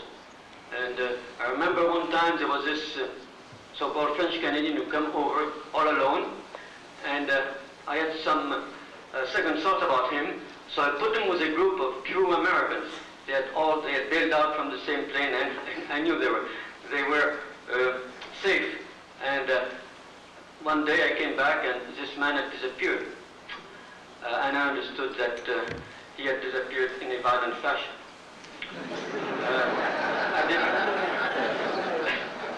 Which required, as a matter of fact, the help of the farmer to make some holes. But most of the time, it was for the flyers, and idle and very tedious wait. Most of them kept quiet. I only heard once of a noisy altercation. It was in the winter of the election year of 1943, when a few fellows engaged in a bull session over FDR, and they woke up the landlord, who saw that the Gestapo were hollering to enter his house. My friends, you were tall men telling tall jokes. One to be remembered is the tale of the giant flying fortress B-1000, which I didn't see in the maquettes that you have around here. Well, it had the size of an extended 747, and the pilot had to communicate with the tail gunner by dialing long distance. On one flight, communications were suddenly broken between the two, as the plane started to swerve up and down. The pilot sent a messenger on a motorcycle to the tail gunner. Minutes later, the cause of the turmoil was relayed back. A Messerschmitt had been caught in the fan of the tail compartment. Act 2 was to locate one of our elusive mountain guides and plan with him the safest way to take a convoy of 12 to 15 airmen to the Pyrenees. And we had to settle especially for P, or passage day. Then came Act 3, the assembling of the airmen at the railway station of Toulouse in the evening. They were escorted by conveyors and under the bored gaze of ubiquitous German soldiers. They were everywhere, those guys. They boarded overcrowded local trains to one of the small cities which was on the edge of the forbidden zone, which Clayton spoke to you about. This was a 15-mile wide strip of mountains stretching parallel to the Pyrenees. It was occupied by 2 divisions of the Wehrmacht, and its access was forbidden for anyone not living there. When escapees had reached a selected small railroad station at nightfall, they left the train on the wrong side of the tracks. Indeed, our packages were then entrusted to the waiting mountain guides, driving his bicycle all over town or taking trains to keep in contact with our conveyors, our escorters, our suppliers, our messengers and guards, and also with the guys in the big positions in Switzerland, where I had to go also. Because all of the communication had to be made by word of mouth. There was no telephone, no written messages, which made scheduling very difficult, of course. And our convoys, especially their departure, somewhat erratic. You can imagine what it was when you see the delay that we have on our airplanes today for leaving, sometimes several hours. It didn't go beyond several hours. The scenario I have just described was repeated until the eve of the Allied landing in Normandy, which I celebrated in Toulouse. But by then, the Gestapo had identified all of the members of our little network and moved in. 6 were shot, including our guide Charbonnier. As many were imprisoned. I managed to escape, and I'm one of the lucky survivors. But really, I think one should not put the shoe on the wrong foot. You were the heroes, because you were able to project a model. It was a model of a country which was fighting for what is right and what is decent. And this is an unending fight. It's today the fight of our children and grandchildren. And maybe they should be informed that in order to inherit the freedom of their fathers, they have to stand on the shoulders of their fathers and not step on their toes. Thank you very much.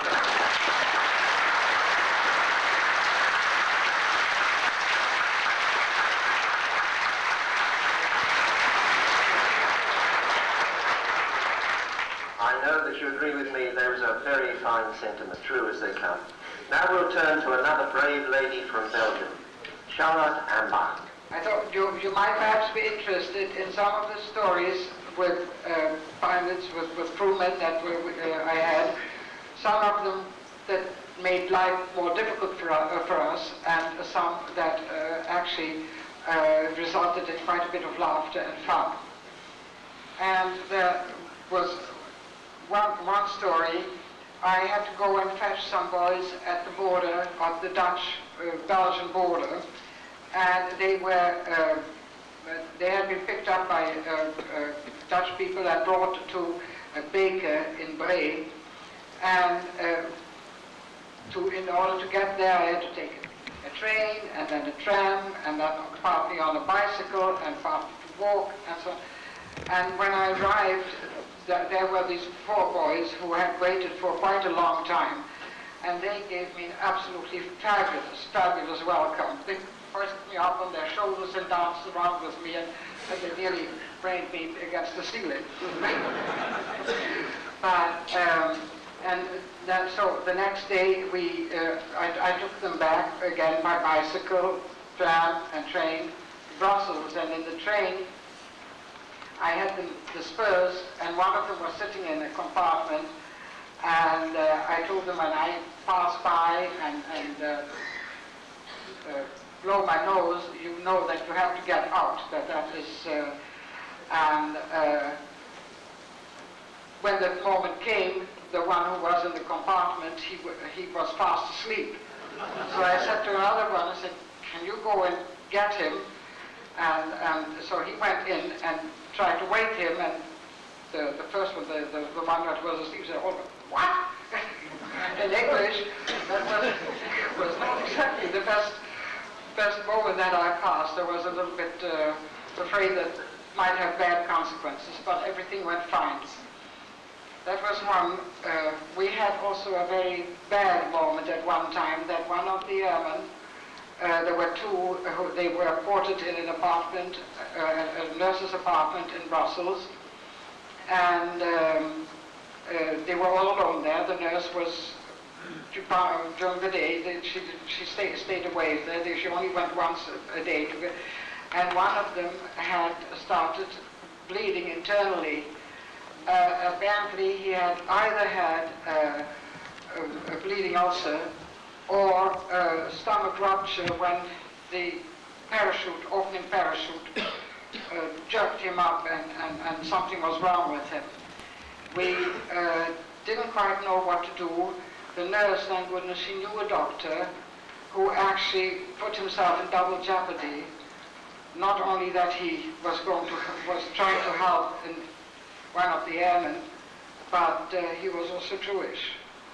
So, as I say, but he went there. He couldn't do very much for him. He tried to do whatever he could because operating was, of course, out of the question. And we were not quite sure how well this young man was going to fare or not. And we, of course, had to think of the possibility that he might die. And what then to do with the body? And that was one of the very bad questions, and we just said, well, the only thing what we can do is take him out, leave him somewhere in the street, and then go away and let him be found because we could not go to authorities or anything to tell them about it. But there was also another small incident that was very funny, and that was an American airman who was at least 6 foot, if not more, tall, and he was terribly gung-ho. He was fighting the war and really wanted to show that he was a fighter. And at a certain moment, from our apartment window, he saw 2 German officers pass by in the street down there. And we had the worst time keeping him from getting out of the apartment, running down and killing these German officers. He really wanted to continue the war. We told him that that was not the best idea to do it where he was at that time. And there was another one that also was very amusing. Again, we had 4 boys, and one of them had a fairly big parcel under his arm, wrapped up in brown paper, and he wouldn't let that parcel out of his sight. And he was very worried, and that must have been terribly, terribly precious to him. And finally, we were very curious about it, and finally we couldn't stand it anymore. We asked, but what is in that parcel? The farmer who had picked him up had given him some wooden shoes, some gloves, Dutch wooden shoes. That was in that parcel.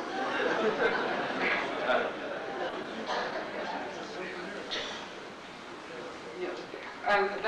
And this is one of my boys who is sitting right here in the audience. We had them at the house, and I had to convey the 4 of them to another place where to stay and so on. And we got onto a tram, and we're passing the Palais de Justice in Brussels on the tram, and I saw a man who, to me, seemed suspicious, but he seemed to suspect us too, and he got off at the Palais de Justice after looking at us fairly disagreeably. And I said to the 4 boys, out we go, the stop after that, we went out, and then I took them through all kinds of small streets, so that we wouldn't be followed, and then finally we got onto a tram again and got to the destination. That is, well, I think that is about the stories I have here.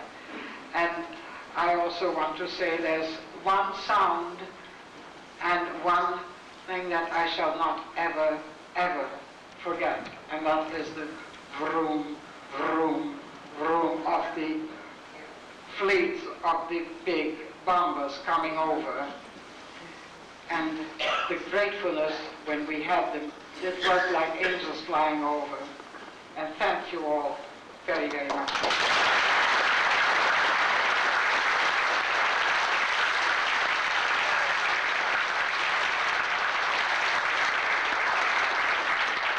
Thank you, Charlotte, another wonderful lady. And last but not least, to the gentleman on the far left here, who we haven't forgotten, and I think he probably thinks we have, Lee Shorty Gordon, a legend in his own lifetime. Well, I want to get right down to it, and I want you to hear this, because Dorothy there interrogated me when I got back for 2 weeks, and she gave up, and I was still talking for another 2 weeks. So I'm going to really have to cut my 5 minutes down. I got shot down February 26, 1943, Willem-Toppen. Was with another crew, 5 got killed, 3 of us wounded, all picked, the 5 of us that lived got picked up right away, lived right in the middle of Germany. We ended up down to Dulag. They interrogated us about a week down there, then they shipped us out. Well, over to Kront in boxcars. I said, oh, this is a hell of a way to get to Germany and be a tourist. All the way across to Poland, they threw us in a prison camp up there, Stalag 8B. It was the first, most of them were British out there. At this time, there was only 70 American enlisted men as PWs. That's how early in the war it was for us, because the raid I got shot down was the second raid on Germany proper. Well, I guess they didn't know what to do. They thought we were Indians out there, and you were supposed to separate all the nationalities. So they put us in with the Hindus for a while. And this was pretty good because those people didn't eat meat and so forth, so we had a little more to eat all the time. But I want to get it across to you right now. Wasn't anything like this Hogan's Heroes. Come on. It was rough. If you had a sawdust sandwich, that was good. And we didn't have any sawdust sandwich. They just give it in big loads to you. Well, they finally decided to ship us out of there and start an American camp.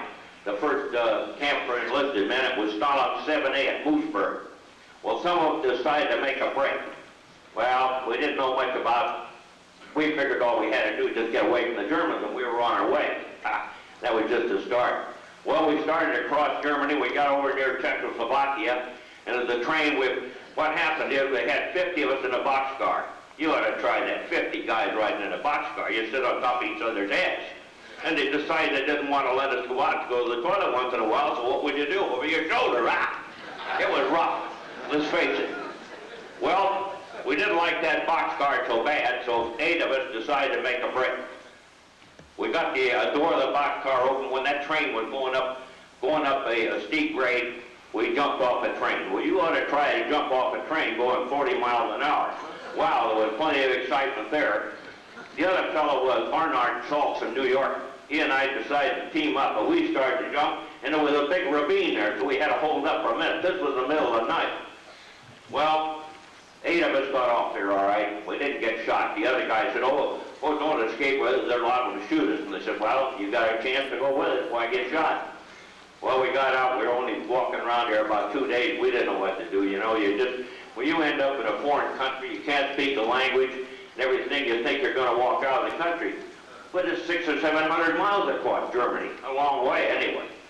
Well, we got caught. We were walking through this small town, and the police got us.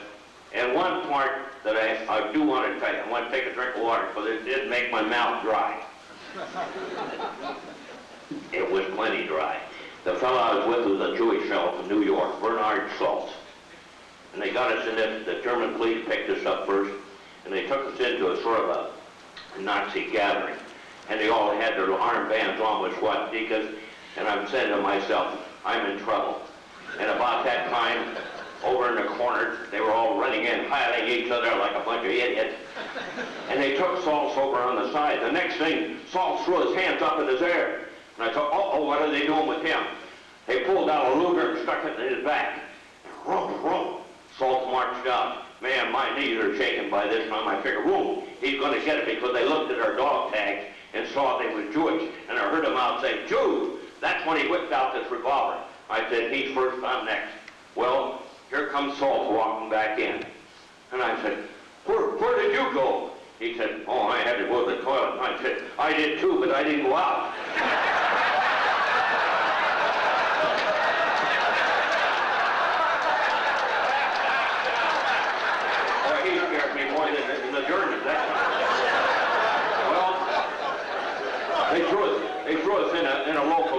there for about a week, and I got to know how it was to lay around jail. I got so many incidents, I have to go through this in 5 minutes. So they shipped me down to a guard coming to pick us up. It's a good thing Salt knew a little German, because our guard got lost, and we had to tell him how to get on the train to get back to the other place at Mooseburg. We finally got down to Mooseburg, and because we were escapees, they threw us in the cooler. Well, I'll tell you what, I know what that cooler looks like. I spent most of my time in that cooler. This first time, 40 days in the cooler. Wasn't too bad, you know. I got out for an hour to walk around and sniff some little fresh air once in a while. But man, if you ever heard of a French cootie, we had 500,000 of them in that barracks with them, and 40 days of that. Well, they finally decided I'd have enough to straighten me up. I was incorrigible, they said, so they turned me loose. So right away I started figuring out escape again. Well, I made my next escape, and I worked on a work detail with the infantry boys that weren't sergeants. If you were a sergeant, you didn't have to work. Well, I took the place of an infantry fellow, went on the burial detail, and they covered me up good. We were pulling a wagon down the road, had it all planned. It was about 30 of us. All of a sudden, I stepped behind a tree. Well, I didn't get about another 10 yards down the road, and I heard, "Sacre men crucifix!" In other words, they were counting, and I was gone. Boy, the next thing I knew, I'd run across the road right behind them, went into an oat field, pushed the oats up, and lay down out there. Well, I thought that was the end of that, but this guy stopped the car going down the road. The next thing, to go back in, they got the dogs out, and they're all over the place. Man, I'm hugging the ground. I'm kissing that ground. I laid there, and they ran all up, and they hollered, "We hear you hiding there. Come out or we'll shoot." Well, I didn't stand up to get shot. I laid right there. Well, I'll make it quick. I met a German corporal. He was the only German that I saw while I was in captivity could be bribed. But he was being bribed by a British sergeant major, and he was being bribed good. Well, he met me out there that night near the old field, under a bridge with a bicycle in a Hitler Youth uniform. Well, I spent the next couple of days going across Germany, and one incident that really got me. I'm riding down the road on my bike. Here comes the Hitler Youth, all marching, you know, boys, 12, 14, 16 years, you know, singing Deutschland over alles. So when I got up to him, my Hitler Youth uniform, "Heil, Bill, Heil, boy, this is great." I just rode the bike a little faster down that road. Well, I had bad luck again. Pulled off the road one night, sleep in a haystack one night, and a watchtower with Germans in it were overlooking the countryside. They spotted me. The next thing, I was captured, back into the boot for another 30 days. Well, I stayed in that 30 days. As soon as I got out, I started getting ready for my next escape. And I met a Frenchman. I always had good luck with Frenchmen. They were on our side. And he told me of a way if I could get to Munich, I could beat some people in Munich. I tried it before on the Viking escape also, but I couldn't speak French, couldn't speak German, I couldn't even speak English. As you can tell.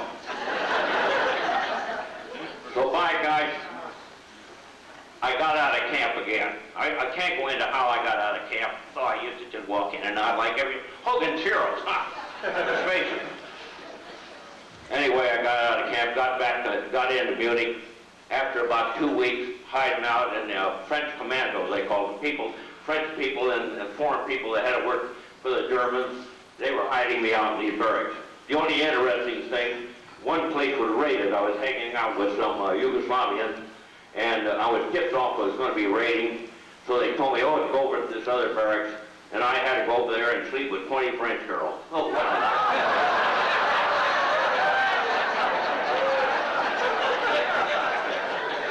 Well, I hate to leave Munich. This was right down in Munich in 1943. So they had to drag me out of Munich. I rode trains out into France. When I got into France, I hit the French underground, and it was pretty exciting. I had a lot of exciting times in France there. I started out once in January of 1944. I started out in a operation run by a French fellow called Monsieur Fonfon. Well, it was about, I think there was only about 4 or 5 of us Americans and British on the boat. And we're heading back to England. We got into rough seas, beat the planking out of the boat. We ended ended up back in France. Some of the fellows got caught. It wasn't so good for Monsieur Fonfon. They got shot. And I was again ready to loose. I worked my way back to Paris. I was staying with the doctor and Madame Bourgeois, which unfortunately they were both caught and cheated up. So here I was again. I got hooked up with Marcel Cola, that was working for Operation Shelburne, and I went out the same way. I met the month ahead of Ralph there and got back to England.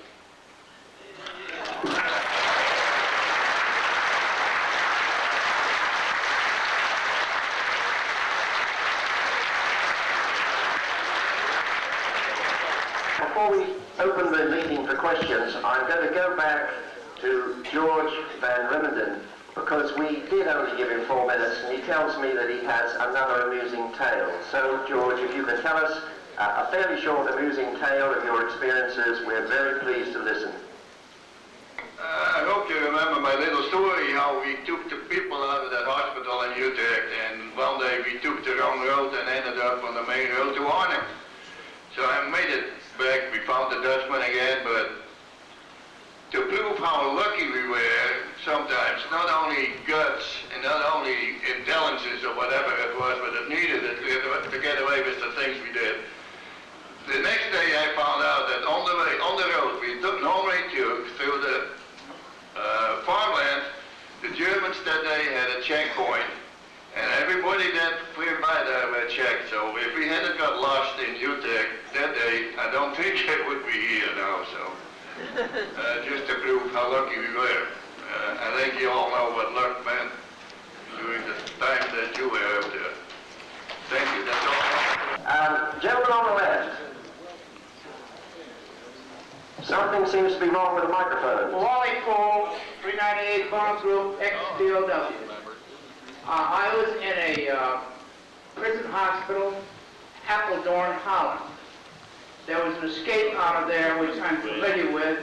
I frankly assisted. 2 English flyers, 1 American flyer. This occurred the last part of January 1945. I'm wondering what source I can go to, or if there's anything I can find out about the success or the failure of that 3-man escape.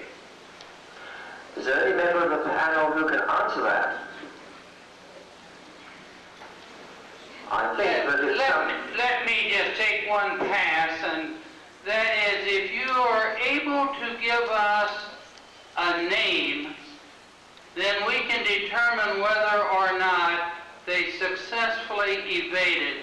And if they did, perhaps we can go from there to help answer your question. But we can't do it in just this minute of time. But if you'll contact me and can give me a name, incidentally, while you've just given me the opportunity, they say behind every good man is a better woman. I'm going to ask my wife to stand up. She happens to have written 4,000 or 5,000 letters to have most of our 900 plus membership, and she probably has more knowledge up here about evasions and the people involved than anybody in the audience, in spite of all the work that these women back here did. If you have a question, sir, would you like to go to the microphone? There's one here. My name's Art Horning. We're back in business here. All I'd like to know, is that list going to be published and available to other members of the agency? Number 2, Bobby, will you please help us with how you got captured? Yes, I can.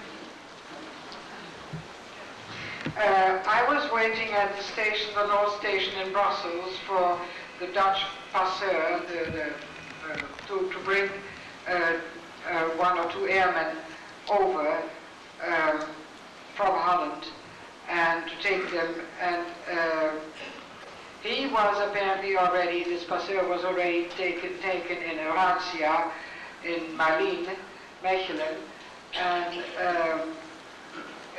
when he came with a Gestapo man in overalls, and of course it was very difficult to find clothing for them, so they usually had farm clothing on, I mean what the farmers had available for them and so on. So I thought, and he didn't give me a sign, the pasteur didn't give me a sign or anything, and I was waiting outside of the what do you call it, platform there. And all of a sudden they came out and I saw a revolver under my nose and Henderhoek. And so I was standing there, and then I was taken to Antwerp and was interrogated there for the night. And then I was brought to the barracks of the Chateau de Laken, and I stayed there for about fully 2 months.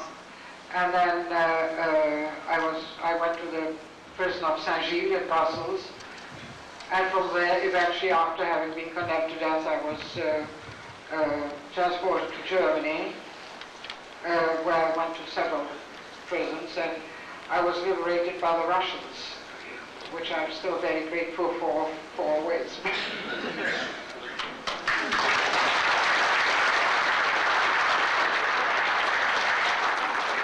Thank you, Charlotte. Yes, sir. I'm Charles Henry. I was with the 8th Air Force. I shot down my 5th Nation. Found out later it was near Awali. My first interrogation was in Charleroi. Then I was later sent to Brussels, Belgium, interrogated, and then said no. But today, I don't understand why they signed the Geneva Convention and they didn't uphold it. We were forgotten people. I know the Belgian underground tried to get to me immediately. In fact, they were with me before I was captured. They had taken off, and they had told me, and it was just about 5 minutes after I got down my parachute and got my GI boots on, that the Germans had picked me up, and that was at Awali, southern Belgium.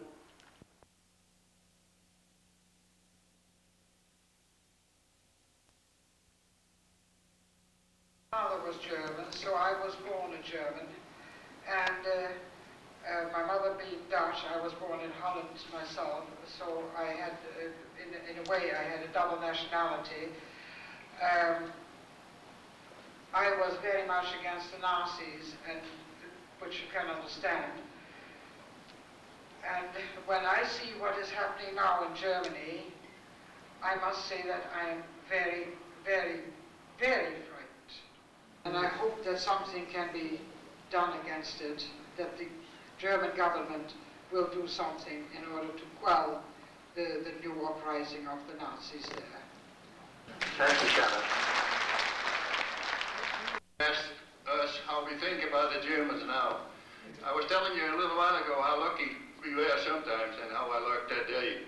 But 5 days before the war ended, my luck ran out too, and I was arrested by the Gestapo by the name of a guy by the name of Cunard, who later escaped to Paraguay, but otherwise he would have been sentenced to death. He was a Gestapo guy. And they beat the hell out of me for 5 days every 3 hours. They wanted to know where we had the weapons hidden because they were afraid that when it was all over, that we would kill as many as we could. Anyway, I didn't tell them where the weapons were, and that's why they keep beating me. So, the last day I was transported to a jail in Utrecht, and I thought I was going to be shot there. But the next day, the Polar Bear Division of the Canadians took over Utrecht and they liberated us.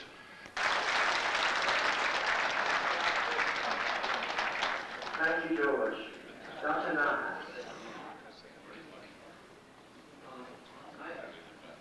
I have many misgivings about shaken with guilt, and I don't think they will for a long time.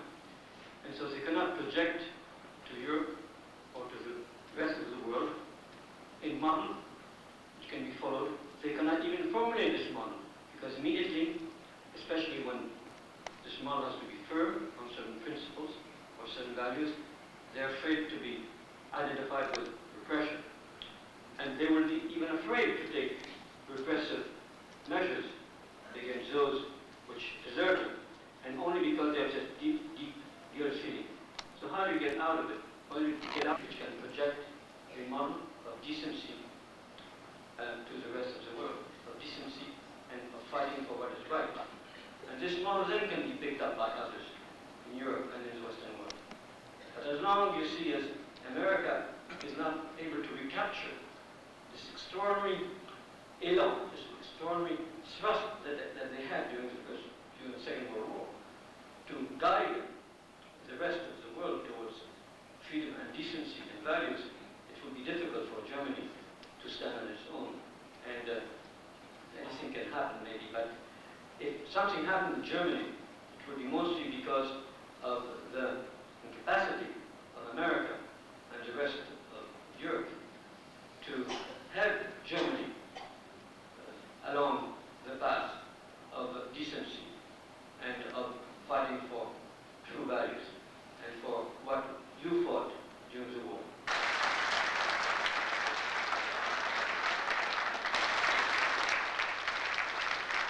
I gave a talk a year or two ago speaking about the resistance in Santa Barbara.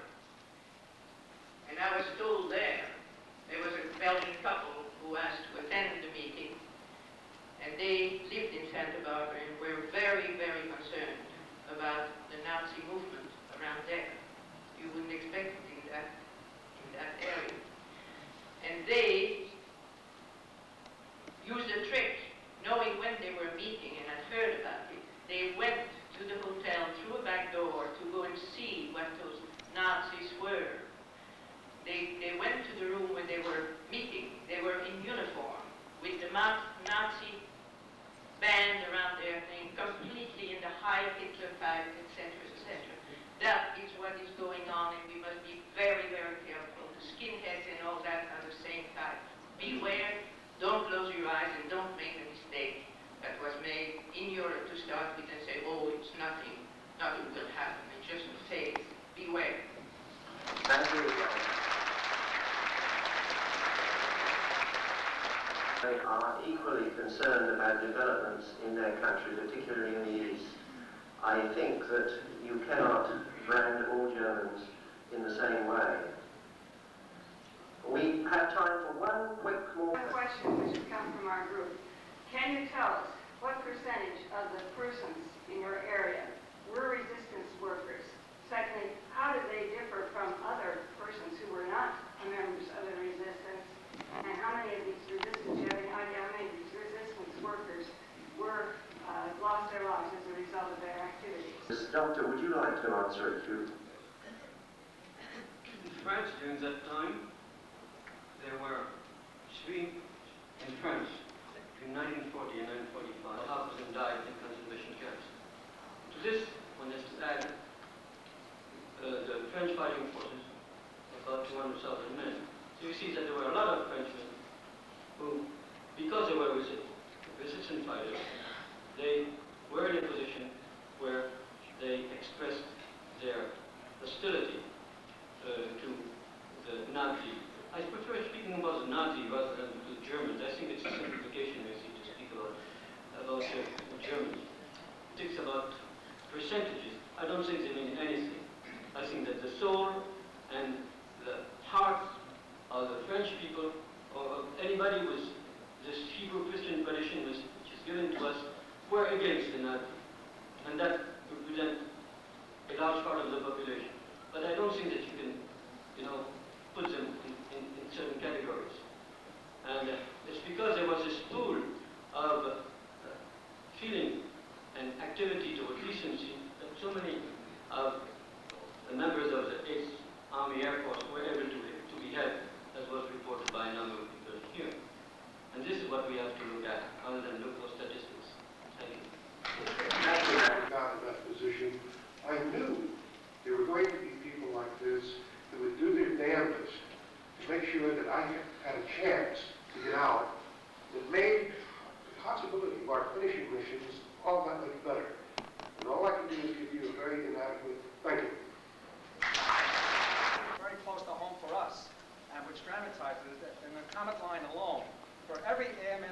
rescued, there were 2 casualties, 2 arrests, many of whom were executed, ended up in concentration camps and so on. So for everyone they rescued, they gave up 2 of their own, they made 2 sacrifices. On that note, yes, Clayton. And Roger, our information indicates that Holland being a small country and further for us to go, that Holland gave up 3, Belgium 2, and France, a bigger country closer to an exit, gave up 1. Whatever the numbers, it was a horrible price to pay. And this is why our gratitude will never end for those who made it possible. Let me add one thing. Many times over the years, I have said to myself, of your friends, and of your acquaintances, and of your associates, how many would you trust with your life? And this is exactly what these people did. They laid their life on the line every time they told a friend or a family that they knew of an American airman or a British airman. Look around you. How many friends, family, acquaintances would you put your life in their hands? Thank you, Al. There's nothing that I could add or would want to add to that. And so, ladies and gentlemen, will you please join me in showing your appreciation to these wonderful folks who we have.